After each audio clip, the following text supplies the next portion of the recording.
नमस्कार। तो अभी भी दम बाकी है। कहा जा सकता है कि मोदी की लहर बरकरार है। कुछ आशंकाएं बदस्तूर बनी हुई हैं, उभर कर आ रही हैं, जो कि बीजेपी के लिए चिंता का सबब हो सकती है। मगर बड़ी तस्वीर क्या उभर कर आई है, हम सीधे रुख करना चाहेंगे रोमाना का। तो मोदी सरकार की पहली सालगिरह के मौके पर एबीपी न्यूज नीलसन का ये ओपिनियन पोल, जिसके जरिए हम आपको बता रहे हैं कि आखिरकार आज की तारीख में देश का मूड है क्या। सिलसिलेवार ढंग से हम आपको बता रहे हैं कि अगर आज चुनाव होते हैं तो फिर किस गठबंधन को कितनी सीटें मिलेंगी, किसे कितना नुकसान, किसे कितना फायदा। पश्चिमी भारत से हम शुरू करने जा रहे हैं, जिसके तहत 116 सीटें आती है। यहां पर एनडीए को 5 सीट का नुकसान हो रहा है। 102 सीटें 2014 लोकसभा चुनाव के मुकाबले यहां पर एनडीए को मिल रही है। पिछली बार 107 मिली थी। यूपीए के खाते में 10 सीट आ रही है। वाम दल अपना खाता नहीं खोल पा रहे हैं और अन्य के खाते में जा रही हैं 4 सीटें। तो ये पश्चिमी भारत, और कौन कौन से राज्य आते हैं पश्चिमी भारत में? मध्य प्रदेश, छत्तीसगढ़, महाराष्ट्र, गुजरात, ये वो राज्य जो पश्चिमी भारत में आते हैं। और साथ ही ये 2 केंद्र शासित प्रदेश, दमन दीव और दादर नागर हवेली। पश्चिम भारत में कुल 6 राज्य शामिल हैं। हम आगे बढ़ेंगे, रुख करेंगे हम दक्षिण भारत का। दक्षिण भारत, जहां देश का ओपिनियन पोल किया गया और 134 सीट के लिए क्या है देश का मिजाज, देश का मूड। एनडीए को यहां 3 सीटों का फायदा हो रहा है। 2014 लोकसभा चुनाव में 42 सीटें मिली थी, लेकिन आज की तारीख में अगर दक्षिण भारत में चुनाव होते हैं तो फिर यह आंकड़ा पहुंच जाएगा 45 सीट पर। यूपीए 18 सीट, वाम दल 12 सीटें, अन्य के खाते में जा रही हैं 59 सीटें। और ऐसे में दक्षिण भारत के तहत कौन कौन से राज्य, एक नजर जरा इस पर डाल लेते हैं। तमिलनाडु, कर्नाटक, आंध्र प्रदेश, तेलंगाना, केरल, ये वो राज्य जो दक्षिण भारत में आते हैं। तो दक्षिण भारत में कुल 9 राज्य शामिल हैं, साथ ही गोवा और पुडुचेरी भी इसमें शामिल। हम आगे बढ़ेंगे, बात कर लेते हैं पूर्वी भारत की। पूर्वी भारत वो हिस्सा भारत का जहां एनडीए को सबसे बड़ा झटका लग रहा है। जी हां, एनडीए को यहां सीधे सीधे 11 सीट का नुकसान हो रहा है। और ऐसे में एनडीए का आंकड़ा घटकर 45 सीट पर रह जाएगा अगर आज की तारीख में चुनाव होते हैं भारत में। और यूपीए 38 सीट, सीधा फायदा 17 सीटों का यूपीए को यहां पर मिल रहा है। वाम दल 5 सीटें, अन्य के खाते में जा रही हैं 54 सीटें। पूर्वी भारत के राज्यों पर भी एक नजर डाल लेते हैं हम, कौन कौन से राज्य जो पूर्वी भारत में आ रहे हैं। 7 पूर्वोत्तर के राज्य, उसके अलावा बिहार, पश्चिम बंगाल, असम, झारखंड और उड़ीसा, ये वो राज्य जो पूर्वी भारत में है। साथ ही मणिपुर, त्रिपुरा, सिक्किम, नागालैंड, मिजोरम, मेघालय, पूर्वोत्तर के 7 राज्य। तो पूर्वी भारत में कुल 12 राज्य शामिल हैं। आगे बढ़ते हैं और अब बात करते हैं उत्तर भारत की। उत्तर भारत जिसके तहत सबसे ज्यादा सीटें आती हैं। उत्तर भारत जिसके तहत 151 सीटें आती हैं और इन 151 सीटों पर 6 सीट का नुकसान एनडीए को हो रहा है। एनडीए का जो आंकड़ा है वो 125 पर रुक रहा है यहां पर। यूपीए 7 सीटें, वाम दल अपना खाता भी नहीं खोल पा रहे हैं उत्तर भारत में, और अन्य के खाते में जा रही हैं 19 सीटें। और अब जल्दी से नजर उत्तर भारत के राज्यों पर भी डाल लेते हैं। दिल्ली, यूपी, उत्तराखंड, हरियाणा, पंजाब, चंडीगढ़, जम्मू कश्मीर, हिमाचल प्रदेश, राजस्थान समेत कुल 9 राज्य उत्तर भारत के। तो ये पूरब से पश्चिम, उत्तर से दक्षिण, 4 क्षेत्रों के हिसाब से अभी तक आपने तस्वीर देखी। और अब पूरे भारत की तस्वीर जल्दी से आपको दिखाते हैं। कुल 543 सीटों पर जो तस्वीर उभर कर सामने आ रही है वो आपके सामने है। एनडीए 317 सीटें, यूपीए 73 सीटें, वामदल 17 सीटें और अन्य के खाते में जाती हुई नजर आ रही हैं 136 सीटें। तो पिछले चुनाव के मुकाबले एनडीए को हो रहा है 19 सीट का नुकसान। पूर्वी भारत में 11 सीट, उत्तर भारत में 6 सीट का नुकसान और यूपीए को हो रहा है 13 सीटों का फायदा। ये बड़ी तस्वीर जो उभर कर आई है एबीपी न्यूज नीलसन के इस ओपिनियन पोल से। और साथ ही साथ वोट शेयर की अगर बात की जाए, वोट प्रतिशत की अगर बात की जाए, तो एनडीए के खाते में जा रहा है 41% वोट प्रतिशत, यूपीए को मिल रहा है 24% वोट, वाम दलों को 4% और अन्य के खाते में जाता हुआ नजर आ रहा है 32% वोट शेयर। ये बड़ी तस्वीर पूरे भारत की हम आपको दिखा रहे हैं। तो एनडीए को कुल मिलाकर 2% वोट प्रतिशत का फायदा हो रहा है, बढ़ोतरी हो रही है उसके वोट प्रतिशत में, और यूपीए को सीधे सीधे 2% वोट प्रतिशत का नुकसान यहां पर हो रहा है। और अब आगे बढ़ेंगे, बात करेंगे इस ओपिनियन पोल की बड़ी बातों की। एनडीए को 317 सीटें, पिछली बार मिली थी 336 सीटें, मतलब सीटें घट रही हैं। 19 सीटों का नुकसान यहां पर एनडीए को हो रहा है और एनडीए को सबसे ज्यादा घाटा हो रहा है पूर्वी भारत में और साथ ही साथ उत्तर भारत में, पूर्वी भारत में 11 सीटों का नुकसान, उत्तर भारत में हो रहा है 6 सीटों का नुकसान। लेकिन अहम बात जो इस ओपिनियन पोल से सामने निकल कर आ रही है वो ये कि प्रधानमंत्री नरेंद्र मोदी का जलवा अब भी बरकरार है। यूपीए को सिर्फ 13 सीट का फायदा हो रहा है। 60 के मुकाबले यूपीए का जो आंकड़ा है वो बढ़कर पहुंच रहा है 73 पर। तो यूपीए को बहुत ही मामूली सा फायदा हो रहा है। उत्तर भारत में यूपीए को सिर्फ और सिर्फ 1 सीट का फायदा। हालांकि पूर्वी भारत की तरफ अगर बढ़ा जाए तो वहां पर यूपीए को थोड़ा ज्यादा फायदा होता हुआ नजर आ रहा है। मोदी और मोदी सरकार के काम से ज्यादातर लोग खुश। ओपिनियन पोल में कई सवाल जो हमने सिलसिलेवार ढंग से लोगों के सामने रखे, ज्यादातर लोग ये मानते हैं कि प्रधानमंत्री के विदेश दौरे जिन्हें लेकर विपक्ष निशाना साध रहा है उनसे फायदा हुआ है देश को, ये लोगों का मानना है। घर वापसी जिसे विपक्ष ने एक बड़ा मुद्दा बनाने की कोशिश की, घर वापसी से सरकार की छवि नहीं बिगड़ी है, ये लोगों की राय में सामने आया है। ज्यादातर लोग ये मानते हैं कि महंगाई कम नहीं हुई है। महंगाई एक बड़ा मुद्दा 2014 लोकसभा चुनाव से पहले जिसे बनाया गया था बीजेपी की तरफ से, एनडीए की तरफ से, लेकिन महंगाई के मोर्चे पर सरकार को ज्यादा कामयाबी नहीं मिली, ये लोगों को लगता है। और बहुत अहम बात ये कि देश का मूड ये कह रहा है प्रधानमंत्री मोदी का जादू अब भी देश में बरकरार है, मोदी का जलवा अब भी बरकरार है। बहुत बहुत शुक्रिया आपका रोमाना। और अब मेरे साथ कई राजनीतिक मेहमान भी जुड़ गए हैं। सिलसिलेवार तरीके से मैं उनका परिचय कराना चाहूंगा। बीजेपी की तरफ से संबित पात्रा, आम आदमी पार्टी की तरफ से सौरभ भारद्वाज, जेपी अग्रवाल कांग्रेस की तरफ से, और आरएसएस की बात रखने वाले राकेश सिन्हा हमारे साथ हैं। जेपी अग्रवाल साहब, बहुत कोशिशें हुई, बहुत घेरने की कोशिश की गई, सूट बूट की सरकार, फलाना सरकार, धन्ना सेठू की सरकार, मगर आपके सामने नतीजा है अभी भी कोई बहुत ज्यादा नुकसान नहीं है। प्रधानमंत्री मोदी का जलवा बरकरार है। क्या वजह है कि आप टक्कर नहीं दे पा रहे हैं? मैं बिल्कुल इसको मानने को तैयार नहीं हूं। किसी भी आंकड़े की वजह होनी चाहिए। अभी आपने कहा आपके चैनल पे कि महंगाई में कोई ठीक नहीं हुई, महंगाई अभी भी बदस्तूर उसी तरह है। क्या चीज ठीक हुई जिसपे एनडीओ को लोग वोट देंगे? क्या बड़े आदमियों को, मिडिल क्लास को, गरीब आदमी को? महंगाई से गरीब आदमी पीड़ित है। अब मुझे ये बता दें कि मोदी सरकार ने आने के बाद कोई ऐसा काम करा हो जिससे लोगों को रोटी या रोजगार मिला हो? किसान सबसे ज्यादा पीड़ित है, आत्महत्या कर रहे हैं। तो क्या चीज ठीक हो गई जिस आंकड़े पे आप ये कह रहे हैं कि मोदी सरकार का जलवा अभी भी बरकरार है? मैंने ऐसा प्रधानमंत्री पहली बार देखा है जिसके बनने के 2 महीने के अंदर उसके पुतले जलाए जा रहे हो पूरे देश के अंदर। मैंने ऐसा प्रधानमंत्री पहली बार देखा। कहां जले उनके पुतले? 10 लाख का सूट पहनकर अग्रवाल साहब, सारे हिंदुस्तान में कहां जले? आप सारे हिंदुस्तान में देख लें, कई ऐसे मुद्दे आए जिसमें मोदी जी के पुतले जलाए गए, किसानों ने पुतले अग्रवाल साहब, जलाए, दिल पे हाथ रख के बताइए, अपने दिल पे हाथ रख के बताइए, क्या आप प्रधानमंत्री नरेंद्र मोदी को राष्ट्रीय तौर पर चुनौती दे पा रहे हैं? क्या आप एक विकल्प पेश कर पा रहे हैं? आज भी संबित पात्रा इस डिबेट को मोदी बनाम कांग्रेस को प्रेसिडेंशियल चुनावों तक सीमित की तरह कर पा रही है। आपके पास कोई चेहरा नहीं है उस जवाब देने का? अग्रवाल साहब, अभिषार जी, जब ये लोग आए थे तो मोदी जी एक 6 करोड़ के छोटे से प्रदेश के मुख्यमंत्री थे और उनका आईक्यू लेवल आज भी बदला नहीं है। आज भी जिस दिशा में वो सोच रहे हैं, मुझे नहीं लगता वो देश के लिए सोच रहे हैं, वो सिर्फ अपने लिए सोच रहे हैं। और बीजेपी बहुत जल्दी, आप देखना, मैं एक चीज और कहता हूं, बीजेपी के अंदर विद्रोह होगा। वो कहेंगे मोदी जी को हटाओ, तभी बीजेपी बचेगी। बहुत बुरी हालत है, विद्रोह भी करा दिया, बहुत बुरी हालत है जी, विद्रोह भी हो रहा है, लोगों का व्यापार भी गिरा हुआ है। जवाब दीजिए इस बात का। सुनिए, देखिए, पहली बात तो है जेपी जी मेरे से उम्र में बड़े हैं और सूझबूझ में भी बड़े होंगे, मगर आज उन्होंने बड़ी भारी गलती कर दी है। देखिए, ये बोल रहे हैं आईक्यू लेवल मोदी जी का। अरे आप अपने गड्ढे डाल के गड्ढे में क्यों घुसने की चेष्टा कर रहे हैं? आईक्यू लेवल की बात होगी तो जग हंसाई हो जाएगी कांग्रेस पार्टी की। राहुल गांधी जी के आईक्यू लेवल की अगर यहाँ हम लोग चर्चा कर, जेपी जी सुन तो लीजिए, आपको सुन रहे थे ना। अगर राहुल गांधी, लोग आपका मजाक बना रहे हैं। जेपी जी मजाक किसका बन रहा है, किसका? बाबा, अच्छा। अरे जेपी जी सुन तो लीजिए, प्लीज सुन तो लीजिए, ऐसे मत होइए।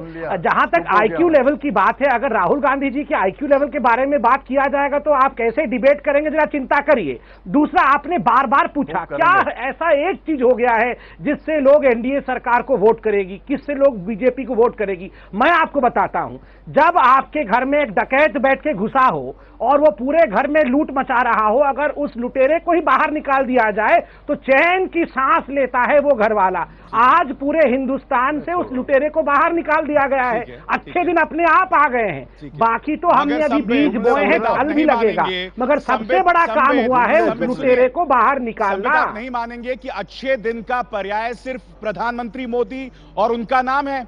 क्या आप इस बात को नजरअंदाज कर सकते हैं कि इस एक साल में आपके जो सिटिंग एमपीज हैं उनके खिलाफ लोगों की नाराजगी बढ़ी है? आपके पास एक नाम है, उसका करिश्मा है, बस। सिटिंग एमपीज को लेकर लोगों की नाराजगी बढ़ी है। संबित, मैं इसका उत्तर देता हूं, बड़ा स्पष्ट उत्तर देता हूं। नंबर वन, इसमें कोई दो मत नहीं है कि प्रधानमंत्री नरेंद्र मोदी जैसा एक हीरा हमारे पार्टी में है और उसकी चमक न केवल हमारे देश में, बाहर विदेश में भी जा रहा है। और जहां तक एमपीज की बात कही, प्रधानमंत्री नरेंद्र मोदी पे लोगों का विश्वास इसलिए है क्योंकि एक सेकंड, केवल गांधी परिवार की स्तुति होती रहे देश में और किसी टैलेंट की स्तुति ना हो, ऐसा तो मौका नहीं होना चाहिए ना हिंदुस्तान के पास। जहां तक मेंबर ऑफ पार्लियामेंट के विषय में अभिचार जी ने आप पूछा, तो नरेंद्र मोदी जी जो प्रधानमंत्री हैं उनके माध्यम से उनका विजन एमपीज के माध्यम से लोगों तक जा रहा है, वरना लोगों तक कैसे जा रहा है? ये जो मंत्रीगण है, जो एमपीज हैं, वो काम कर रहे हैं, तभी तो ये बरकरार है जिस प्रकार का वेव आप दिखा रहे हैं। मैं अपने तमाम एक्सपर्ट्स को फ्लोर ओपन करना चाहूंगा। कंचन गुप्ता, आप कुछ कहना चाहते हैं? नहीं, मैं संबित को कहना चाहता हूं कि देखिए, ये जो एंटी इनकम्बेंसी होती है वो लोकल लेवल पे होती है when the top leader is hugely popular. तो एक्सपेक्टेशन मेजरमेंट जो होता है वो in comparison with the top leader होता है। 2004 में जब एनडीए चुनाव हार गई तो 99 sitting MPs of the BJP वो चुनाव हारे थे, लेकिन अटल जी की अपनी जो रेटिंग थी, सरकार की जो परफॉर्मेंस रेटिंग थी, दे वर स्काई हाई। तो ये this is a reality, political reality. This is not a criticism. यही नहीं, मैं बिल्कुल मैं लूंगा। संबित, बहुत अहम सवाल यहां कंचन गुप्ता ने उठाया है, क्योंकि इस चीज को महसूस भी किया जा रहा है। आप मोदी के तथाकथित करिश्मे पर इतना ज्यादा आश्रित हैं कि संभवतः आपके एमपीज जो हैं गहन निद्रा में चले गए हैं।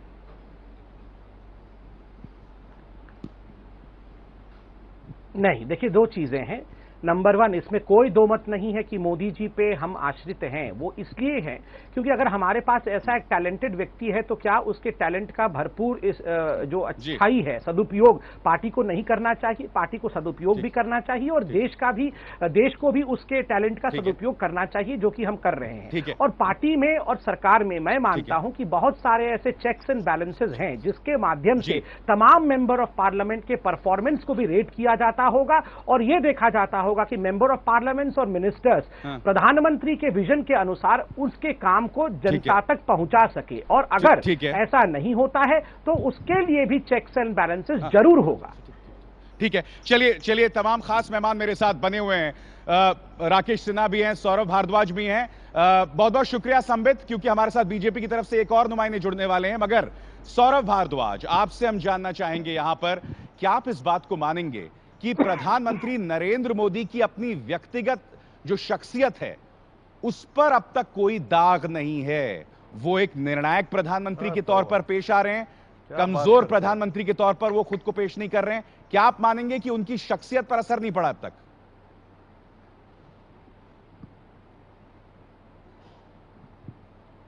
नहीं, देखिए, आप जो पूरी बातचीत का आधार बना रहे हैं वो एक सर्वे को बना रहे हैं, और वैसे तो शालीनता है नहीं, मगर क्योंकि हम भी पॉलिटिकल लोग हैं, दिल्ली, हरियाणा, पंजाब में तो मैं खुद व्यक्तिगत तौर पे जाता रहा हूँ, लोगों के बीच बातचीत करता रहा हूँ।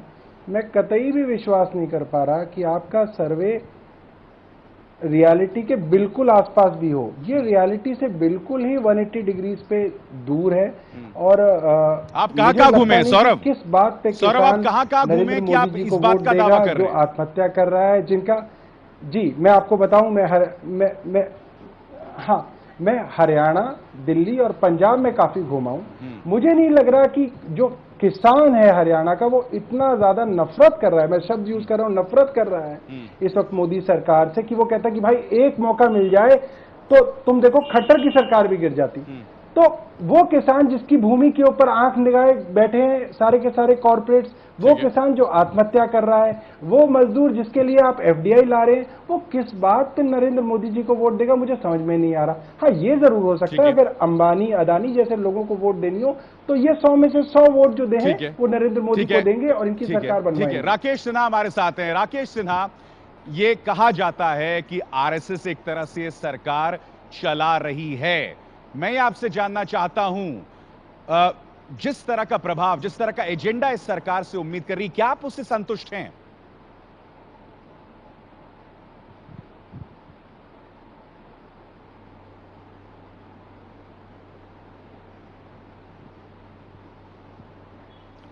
देखिए, जो आपका सर्वे आया है उस पर विपक्ष का सवाल करना लाजमी है।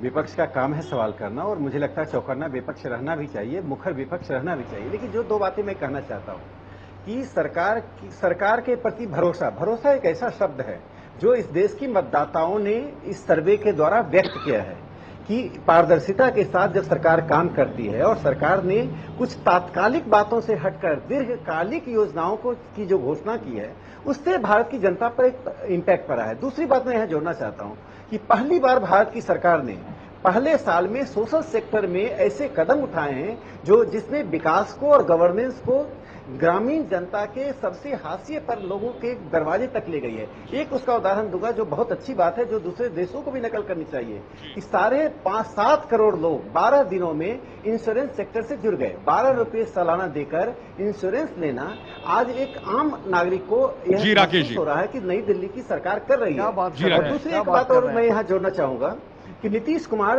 नरेंद्र मोदी के सबसे बड़े विरोधी माने जाते हैं। नीतीश कुमार को भी ये कहना पड़ा कि केंद्र की जो रवैया है वो राज्य के लिए अच्छा है। तो मुझे लगता है कि मिला जुला कर इस देश में एक राजनीतिक जो माहौल बना है, जो एक आर्थिक प्रगति का माहौल बना है, वो इस सरकार के फेवर में जा रहा है। ठीक है, जेपी अग्रवाल इस बात का जवाब देना चाहते हैं। अग्रवाल साहब से काम नहीं कर अग्रवाल साहब इस बात का जवाब देना चाहते हैं। महंगाई की एक बहुत बड़ी चुनौती है। ठीक है राकेश जी, आप बात करें। भरोसा अभी भारतीय जनता पार्टी और नरेंद्र मोदी के प्रति मतदाताओं का बना हुआ। राकेश जी इतने समझदार व्यक्ति हैं, ये अभी भरोसे की बात कर रहे हैं कि लोगों को भरोसा होना चाहिए। माफ करना, हिंदुस्तान की सरकार 15 लाख करोड़ के बजट से सीमित है और ये कह रहे हैं कि 12 रुपए की जो स्कीम है उसके ऊपर सरकार को सबसे ज्यादा वोट मिल जाएंगे। ये स्कीम LIC के 85 हैं। मेरे को तो ये नहीं समझ में आया कि हिंदुस्तान का प्रधानमंत्री जो स्कीम बोल रहा है वो पहले कोई उनको पेपर वर्क बताता है या नहीं बताता। ठीक है, जितने भी इन्होंने स्कीमें चालू की है सोशल वेलफेयर, वो सारी LIC में है। आप जितनी मर्जी आप पॉलिसी ले लीजिए, ये प्रधानमंत्री के स्तर की पॉलिसी है बोलने की। हिंदुस्तान की पॉलिसी जो हमारे डिपार्टमेंट है, जो हमारी पॉलिसी है, उसमें 1% भी बदलाव नहीं है। मोदी जी के आने के बाद मैंने जो IQ लेवल की बात की थी इसलिए की थी कि आप हिंदुस्तान के प्रधानमंत्री बने हैं। आप ये बताइए ना आपने क्या तब्दीली की, आप ये बताइए कांग्रेस की सरकार कहां गलत थी। अग्रवाल साहब, हम सवालों का सिलसिला शुरू करते हैं। अशोक वानखेड़े जी। श्रीकांत शर्मा जुड़ गए बीजेपी से वैसे हमारे साथ। सवाल ये है अग्रवाल जी, जो स्कीमें आप कह रहे हैं कि LIC में पहले भी थी, आप क्यों नहीं प्रचारित कर पाए, आप क्यों उसका श्रेय ले पाए? ये आप जानिए, यदि आज आप कोस रहे हैं बीजेपी को या नरेंद्र मोदी को, तो उनको लाने का भी श्रेय आपका ही है। कम से कम इस सरकार में ये तो हुआ है कि 1 साल में कहीं भ्रष्टाचार नहीं हुआ, ये बात अलग है। आपको किसने कहा, आपको किसने रोका अपनी बात रखने से अग्रवाल साहब? नहीं, कौन कह रहा है भ्रष्टाचार नहीं हुआ? आपने लोगों का 8,000 करोड़ रुपए अडानी को दे दिया, उसको ऑस्ट्रेलिया ले गए और कोयले की खान दिलवाई। ये वैसे ही हुई जैसे प्रधानमंत्री ये तो ऐसे ही हुआ जैसा सोनिया गांधी के ऊपर का इलाज का खर्चे की बात हुई थी। हवा ना पैर, कोई भी इंटरनेट से कागज लेके आप बोल देंगे। कम से कम आपके जैसे आदमी से, आपके जैसे सुलझे हुए नेता से ये अपेक्षा नहीं थी। किसने दिया 8 करोड़ कह दिया?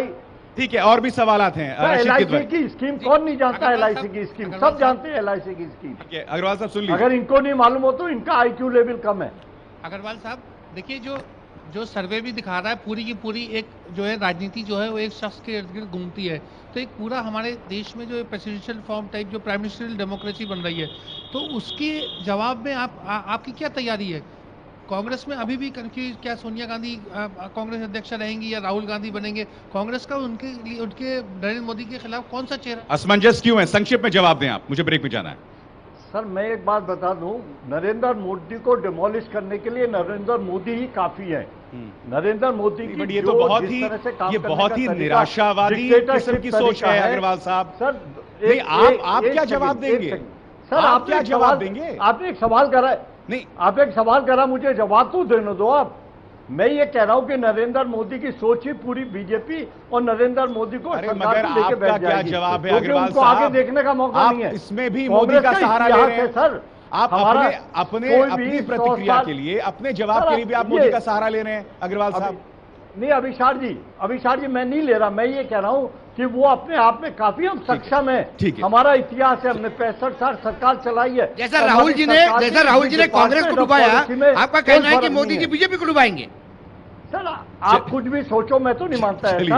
हमारे करोड़ों जो हमारे वर्कर, चलिए मैं आपको बता दूं मेरे साथ हम तो आज भी कहते हैं राहुल गांधी हमारे साथ सबसे बढ़िया देशभक्त और सबसे बढ़िया नेता है। साहब भी हैं, श्रीकांत शर्मा भी हैं बीजेपी से, उनसे भी हम सवाल करेंगे। आप देख रहे हैं देश का ओपिनियन पोल और इसमें मोदी सरकार को सिर्फ 19 सीटों का नुकसान है। 317 सीटें मिल रही हैं। पिछली बार आपको याद है 336 सीटें मिली थी 2014 के चुनावों में। मगर बड़ी बातें क्या हैं, इसके लिए हम रुख करना चाहेंगे रोमाना का। तो देश का मूड, देश का ओपिनियन पोल, जो आंकड़े हम आपके सामने रखने जा रहे हैं, मोदी सरकार के राज में 1 साल के बाद अगर आज की तारीख में चुनाव होते हैं तो फिर नतीजे कुछ इस तरीके के रहने वाले हैं, जहां एनडीए के खाते में से कुल 543 सीटों में से 317 सीटें आएंगी, यूपीए के खाते में जाएंगी 73 सीटें, वाम दलों के खाते में 17 सीटें और अन्य को मिलेंगी 136 सीटें। ये वो आंकड़ा, ये वो तस्वीर जो देश से उभर कर सामने आ रही है और इस तस्वीर का मायने बड़े सीधे हैं। एनडीए को यहां पर सीधे 19 सीट का नुकसान हो रहा है। पूर्वी भारत में 11 सीटों का नुकसान हो रहा है और साथ ही यूपीए को हो रहा है 13 सीटों का फायदा। सबसे ज्यादा नुकसान एनडीए को पूर्वी भारत में 11 सीटों का नुकसान। और अब नजर बड़ी बातों पर, एनडीए को मिल रही है 317 सीट। पिछली बार मतलब 2014 लोकसभा चुनाव में 336 सीटें मिली थी। एनडीए को सबसे ज्यादा घाटा जो हो रहा है वो पूर्वी और उत्तर भारत में हो रहा है। पूर्वी भारत में 11 सीटों का नुकसान हो रहा है, उत्तर भारत में हो रहा है 6 सीटों का नुकसान। लेकिन अहम बात जो इस ओपिनियन पोल से सामने आई है, देश का मूड ये कह रहा है कि देश में अब भी मोदी की लहर बरकरार है। यूपीए को सिर्फ 13 सीटों का फायदा मिल रहा है। 60 के मुकाबले यूपीए का आंकड़ा बढ़कर पहुंच रहा है 73 सीटों पर। उत्तर भारत में यूपीए को सिर्फ और सिर्फ 1 सीट का फायदा, लेकिन बड़ा फायदा यूपीए को जो मिल रहा है वो पूर्वी भारत में, जहां सीधे 17 सीटों का फायदा हो रहा है यूपीए को। मोदी और मोदी सरकार के काम से ज्यादातर लोग देश में खुश हैं। देश का मूड मोदी सरकार के साथ है। बहुत बहुत शुक्रिया आपका रोमाना। तमाम खास मेहमान मेरे साथ बने हुए हैं। हम आपको बता दें हमारे साथ समाजवादी पार्टी की तरफ से गौरव भाटिया भी जुड़ गए हैं। श्रीकांत शर्मा, बड़ा प्रश्न यहां पर यह है कि बीजेपी शासित प्रदेशों में लोगों का मानना है कि अच्छे दिन नहीं आए हैं। एक बहुत बड़ी संख्या है श्रीकांत शर्मा। यही नहीं, इन प्रदेशों में किसान भी नाराज हैं। क्या कहेंगे आप? अफसर जी, पहले तो मैं आपको स्पष्ट कर दूं कि हमारी सरकार को लोगों ने 5 साल के लिए चुना है और एक करप्शन कुशासन कमीशन की सरकार के बाद एक सुशासन की सरकार इस देश में आई है। और इस 1 साल के काम के बाद अगर आप सरकार का आकलन करें तो सरकार की नीतियों पर और सरकार की नियत पर कहीं कोई सवाल खड़ा नहीं कर सकता। वो छोड़ दीजिए, वो भूमिका मेरी बात सुन लीजिए। भूमिका हम जानते हैं। नहीं, मेरी बात तो सुन मुद्दे पे आ जाइए। मेरा बहुत सीधा और सरल सवाल था। मैं ये कह रहा हूं कि आपके अपने राज्यों में अब जनता समझ गई है कि केंद्र में भी हमारी सरकार है, राज्य में भी हमारी सरकार है, फिर भी लोग नाखुश हैं। तो क्या कहेंगे आप? देखिए, सबसे पहले तो मैं आपका जो पैमाना है, इस पैमाने पर मैं कोई सवाल नहीं खड़ा कर रहा हूं। मैं इतना जरूर कह रहा हूं कि ये सरकार विजिबल सरकार है, ये सरकार दिखने वाली सरकार है जो जमीन पर दिखती है। जहां तक किसानों की आप बात कर रहे हैं, मैं आपको स्पष्ट कर दूं कि अब तक जो किसानों को मुआवजा मिलता रहा था उसका 1.5 गुना मुआवजा बीजेपी ने किया है और 50% मुआवजा इशू है, फसलों की तबाही हो चुकी है। नहीं, आप मुआवजा क्या भीख दे रहे हैं? फसलों को तबाह हो चुका है। देना चाहूंगा कोई आंकड़ों के सहारे बात करके किसको अपमानित करना चाह रहे हैं साहब? मुआवजा शब्द कह के आप जो लोग घर में भूखों मरने को अभिशप्त हैं इस तबाही की वजह से, आप इसको आपदा मानने तक तैयार नहीं। अवसार जी, अगर पूरी बात नहीं सुनेंगे तो उसका पूरी बात अगर आप नहीं सुनेंगे तो चर्चा में भाग लेने का कोई औचित्य नहीं है। बोलिए। मैं अपना आपसे निवेदन ये कर रहा हूं कि इतनी बड़ी आपदा आई, अभी तक सरकारें दिखती नहीं थी, पहली बार सरकार ने मुआवजा दिया और भाजपा शासित राज्यों की अगर आप बात कर रहे हैं तो वहां जो इफेक्टेड किसान हैं उसके बिजली के बिल माफ किए गए, उसका एक एक दाना खरीदा गया। सेकंड, जो मुआवजा के लिए जो पैरामीटर्स होते हैं उसके हिसाब से उसको मुआवजा दिया गया और क्रॉप लोन है उसका इंटरेस्ट माफ किया गया और अगली फसल पर जो क्रॉप लोन दिया जाता है वो भी हमारी सरकार ने माफ किया है। लेकिन बड़ी बात आज ये है कि जो लोग लेकिन आपने जो भरोसा पराकाष्ठा, अरे सुन लीजिए, मैं सुनने ही आया हूँ, आपको अपनी बात कहने भी आया हूँ। अच्छा सुन लीजिए, सुनाइए। आपने जो परोसा है वो आपके जो साथी पार्टी है शिवसेना वाले उससे खुश नहीं है। वो कह रहे हैं मंगोलिया में जो लोग ज्यादा खुश हैं। आप प्रेम शुक्ला से पूछ लेते हैं कि क्या वो खुश है जिस मुआवजे की बात आप कर रहे हैं? शिवसेना की क्या महाराष्ट्र के किसान खुश है? आपकी साथी पार्टी है, आपकी सरकार है। श्रीकांत इसका ठीक है, आप बात कह चुके हैं शंकर। श्रीकांत इसका संक्षेप में जवाब दें और फिर मैं प्रेम शुक्ला के पास जाऊंगा। गौरव, मैं आऊंगा आपके पास, गौरव भाटिया आपके पास। अवसार जी, जिस तरह से महाराष्ट्र में किसानों की उपेक्षा हुई है, निश्चित रूप से किसानों की बहुत बड़ी समस्या इस देश में है, लेकिन अब उस पर राजनीति ना करके उसके जख्मों पर मरहम लगाने की जरूरत है। और हम मरहम लगाने का काम कर रहे हैं और हम शिवसेना की जो बात कर रहे हैं, शिवसेना को हम लोग मना लेंगे, कहीं कोई आपत्ति नहीं है। मना लेंगे, आपके तर्क को मना लेंगे कह रहे हैं वो। प्रेम शुक्ला क्या कहना चाहेंगे आप? किसान आंसुओं से रो रहा है, खून के आंसू से रो रहा है। कह रहे हैं कि आप कांग्रेस को कर रहे हैं। किसानों का हित सत्ते ही शिवसेना की शिकायत दूर हो जाएगी। किसानों का हित जैसे ही सधेगा, शिवसेना निश्चित तौर पर अपने साथी दल के साथ जो है अगर किसी प्रकार का मतभेद है, जैतापुर का क्या दूर हो जाएगा। ये सच है कि पिछले 15 वर्षों में महाराष्ट्र में कांग्रेस ने जो शासन किया, नहीं, जैतापुर पर भी किसानों के हित में शिवसेना खड़ी रहेगी। ठीक है, लेकिन इसको भी ध्यान रखना पड़ेगा कि जैतापुर का समझौता किया किसने, जैतापुर को लाद कौन रहा है, और जैतापुर को लादने की सुपारी जिन लोगों ने ली थी उनको कैसे जनता ने गाड़ दिया, और जो और जैतापुर लादने का प्रयास करेगा, कोकण को नष्ट करने का प्रयास करेगा, महाराष्ट्र क्या मोदी जी ने जैतापुर की सुपारी ली, ऐसा कहना चाहते हो प्रेम भाई? मोदी जी ने बार सरकार, केंद्र सरकार बयान दे रही है कि जैतापुर होके रहेगा। नहीं, सुपारी किसी और ने ली थी। मोदी जी ने सुपारी किसी और ने ली थी। आरोप लगा रहे हैं। अब उस सुपारी को लेकर जनता के समर्थन में फैसला लिया जाए, इतनी ही अपील। ठीक है, नहीं, देखिए, आप मेरे मुंह में कोई शब्द वानखेड़े जी डालेंगे तो वो हम स्वीकार नहीं लेने वाले। ठीक है, गौरव भाटिया मेरे साथ बने हुए। जैतापुर परियोजना नरेंद्र मोदी जी की सरकार ने नहीं, गौरव भाटिया, डॉक्टर मनमोहन सिंह की सरकार ने लाई, पृथ्वीराज चौहान इसीलिए मुख्यमंत्री बने, और नारायण राणे को यही सुपारी दी गई थी, और नारायण राणे का कोकण में क्या हुआ आपने देख लिया। ठीक है, गौरव भाटिया, राष्ट्रीय तौर पर आप कोई चेहरा नहीं है जो प्रधानमंत्री मोदी का मुकाबला कर सके। जनता परिवार भी अब धीरे धीरे थोड़ा सा हास्यास्पद मामला होता जा रहा है, तो इसका जवाब क्या है आपके पास?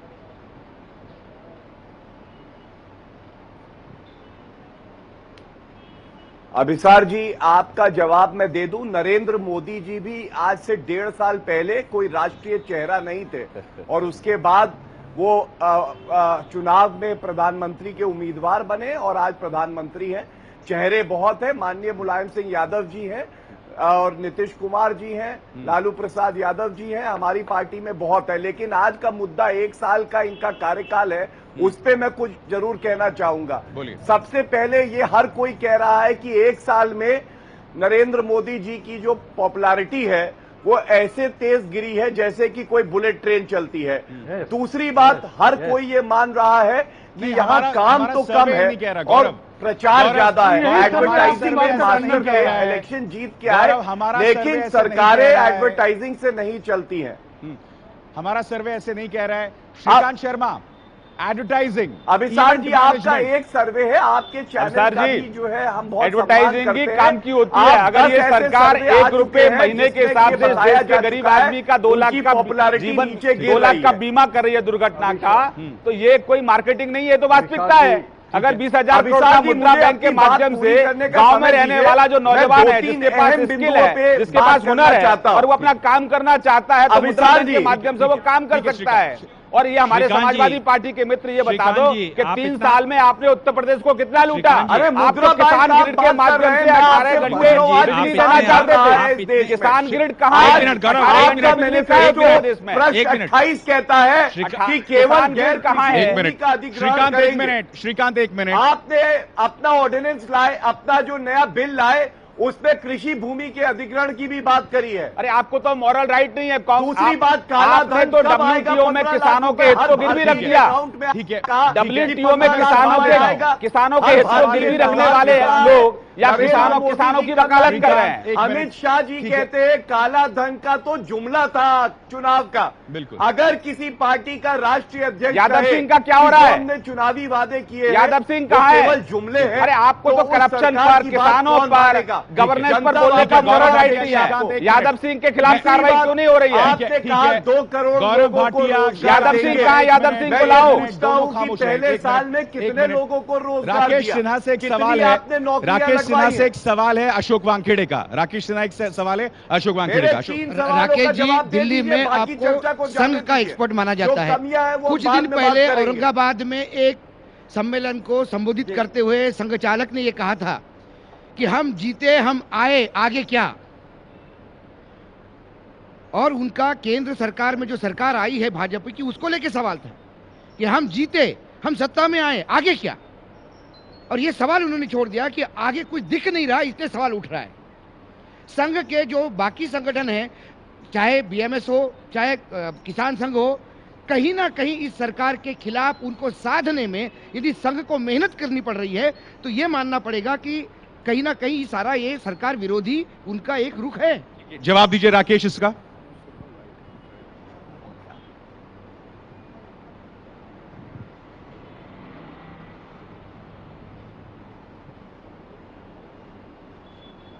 देखिए, इसमें क्या है कि रचनात्मक और आलोचनात्मक संवाद लोकतंत्र का एक अंग होता है। और संघ की जो संस्थाएं हैं वो जमीन पर काम करती है, कोई किसानों में करता है, कोई मजदूरों में करता है। जो संवाद सरकार से कर रही है वो रचनात्मक भी होगा, आलोचनात्मक भी होगा। और आलोचनात्मक संवाद होना सरकार का विरोध करना नहीं होता है। सरकार को उन मुद्दों पर बाध्य करना होता है जिन मुद्दों पर किसी भी कारण से सरकार पीछे हटती है। दूसरी बात मैं कहना चाहता हूं, इस देश की सांस्कृतिक अस्मिता को मिटाने का 10 साल जो यूपीए ने प्रयास किया, 1 साल में इस सरकार ने उस सांस्कृतिक अस्मिता को स्थापित किया। मैं उसको एक सांस्कृतिक अस्मिता कहता हूं। इस देश का प्रधानमंत्री लोगों को अहम पदों पर डालना। सवाल राकेश जी, सवाल का जवाब औरंगाबाद में जो कहा संघ चालक ने, अंतिम बात से जोड़ दूं, उसका ये तात्कालिक कारणों से सरकार नहीं चल रही है, दीर्घकालिक योजनाओं के कारण सरकार को समर्थन मिल रहा है। ये सरकार मुझे वो नहीं चाहिए, मुझे वो सवाल चाहिए। संघ कुछ भी कहे, लेकिन भाजपा और संघ के संबंध है। सारे मंत्री ये कह चुके हैं कि हम स्वयं सेवक है, और ये अच्छी बात है, कोई बुरी बात नहीं है। लेकिन संघ चालक यदि कहते हैं कि हम आए, हम जीते, आगे क्या? इनका मतलब वो भी नहीं समझ पा रहे कि हम सत्ता में आने के बाद कुछ डिलीवरी कर पाएंगे कि नहीं कर पाएंगे। सवाल इस पे था। जवाब अशोक ब्रेक के बाद लूंगा। तमाम खास मेहमान मेरे साथ है। देखिए, संघ के, भारतीय जनता पार्टी के तमाम वरिष्ठ नेता, तमाम सक्रिय नेता राष्ट्रीय स्वयंसेवक संघ से आते हैं। यदि संघ से कोई व्यक्ति राष्ट्रीय बीजेपी माता, इसमें गुनाह क्या है? ठीक है। तमाम खास मेहमान मेरे साथ बने हुए हैं। एबीपी न्यूज पर आप देश का मूड देख रहे हैं। प्रधानमंत्री नरेंद्र मोदी अभी भी लोकप्रिय हैं, कुछ आशंकाएं जरूर बदस्तूर दिखाई दे रही हैं। तो एबीपी न्यूज पर आप देख रहे हैं देश का मूड, देश का ओपिनियन पोल। खास मेहमान मेरे साथ बने हुए हैं। वीरेंद्र कपूर, आपका सवाल कांग्रेस से है। अग्रवाल साहब, अगला सवाल आपके लिए। अग्रवाल जी, मेरा नाम वीरेंद्र कपूर है, पुराने मित्र हैं आप हमारे। ये मैं जानना चाहता था, आप ये कह रहे हैं कि आईक्यू जो है मोदी जी का नहीं है। ठीक है, राहुल गांधी का आईक्यू बहुत बड़ा है, पर अभी ये सर्वे दिखा रहा है कि 2% एनडीए की वोट बढ़ी है और यूपीए की 2% कमी है। ठीक है, सीट में थोड़ा सा कमी है इनकी, पर आपकी कांग्रेस पार्टी को फायदा कहीं नहीं हो रहा है। आप ये कह रहे हैं कि मोदी सरकार निकम्मी है, कुछ नहीं किया है, उसके बाद आप लोग कहां पे, क्यों हाशिए पे अभी तक चले आ रहे हो? रविंदर जी, मैं इसका सीधा उत्तर आपको दूं। किसी भी व्यक्ति को क्यों पॉपुलर कहेंगे आप? कोई तो काम वो ऐसा करेगा ना जिसके नाम से उसको, जिसके काम से वोट मिले। मजदूर के लिए कुछ नहीं हुआ, किसान बुरी तरह पीड़ित है, आत्महत्या कर रहे हैं। किसानों की जमीन को खोसने के लिए आप बिल लेकर आ रहे हैं। हिंदुस्तान के प्रधानमंत्री का अग्रवाल साहब एक सेकंड आपकी 3 बार महाराष्ट्र में सरकार आई और तीनों बार लगातार किसान आत्महत्या करते रहे, तो इसका मतलब ये थोड़ी है कि किसान आत्महत्या करने के लिए सरकार को जितवा देते हैं। आत्महत्या करना अलग मसला है। आप सुन लीजिए, आप वही जो चीजें आपके टाइम पे थी वही चीजें इनके टाइम पे है। मैं मान गया ना, हम हार गए। आप बात मोदी जी की कर रहे हैं, मैं ये कह रहा हूं मोदी जी ने कोई ऐसा काम नहीं करा किसी भी वर्ग के लिए। आज प्रॉपर्टी की कीमत जमीन पे है, व्यापार काम नहीं कर रहा, व्यापार चल नहीं रहा, लोगों का बुरी हालत हो रही है। आप मालूम तो करें, महंगाई आसान तो मई 2014 में भी यही कह रहे हैं तो मैं इसे मानने को तैयार नहीं हूं। मई 2014 तक उनको मौत का सौदा कर कह रहे हैं। तैयार नहीं हो किसी सूरत। ठीक है, अगला सवाल श्रीकांत शर्मा से। अरविंद मोहन, एक मिनट। ठीक है अग्रवाल साहब, आप बात बोल चुके, बड़ा मुश्किल काम होगा। आप बात बोल चुके। श्रीकांत से सवाल। श्रीकांत जी, ज्यादातर जो सवाल पूछे गए हैं उसमें सरकार की लोकप्रियता लगभग आधी है और प्रधानमंत्री की लोकप्रियता 90% है। इसका मतलब है कि वो लीडर अच्छे हैं, टीम लीडर अच्छे नहीं हैं। जहां बीजेपी का शासन है वहां परफॉर्मेंस खराब हो रहा है, मंत्रियों का परफॉर्मेंस खराब हो रहा है। तो अगर लीडर अच्छा है और टीम नहीं बना पा रहा है, इसको आप तानाशाही की तरफ जाने वाला कदम बताइएगा, इंडिकेशन बताइएगा, या उस लीडर के अपने फेलियर हैं। अवतार जी, मैं इनका जवाब दूंगा, लेकिन मुझे 30 सेकंड आप दीजिएगा, क्योंकि कांग्रेस के मित्रों ने हमारे नेता के आईक्यू पर सवाल खड़ा किया है। ये वही कांग्रेस के मित्र है, आपको याद होगा 2014 के चुनाव से पहले कहते थे कि मोदी को विदेश नीति नहीं आती, मोदी को अर्थ नीति नहीं आती, मोदी इस देश का प्रधानमंत्री तो नहीं बन सकते।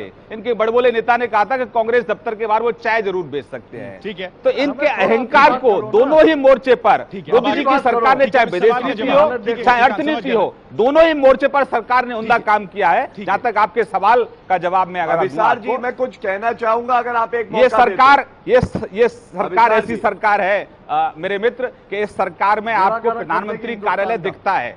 इस सरकार में आपको जो मंत्री समूहों के प्रधानमंत्री कार्यालय दिए जाते थे वो नहीं दिखता है। प्रधानमंत्री कार्यालय दिखता है। ये सरकार सभी मोर्चों पर अच्छा काम कर रही है और ये सरकार तो टीम इंडिया की स्पिरिट से काम कर रही है। सिर्फ प्रधानमंत्री ही नहीं, हम तो अन्य राज्यों के मुख्यमंत्रियों को भी टीम में रखकर काम करना चाहते हैं। गौरव भाटिया, अच्छा काम आप किसे कहते हैं? चुनावी वादे पूरे ना करना। गौरव भाटिया, मुझे बताओ यादव सिंह का क्या हुआ?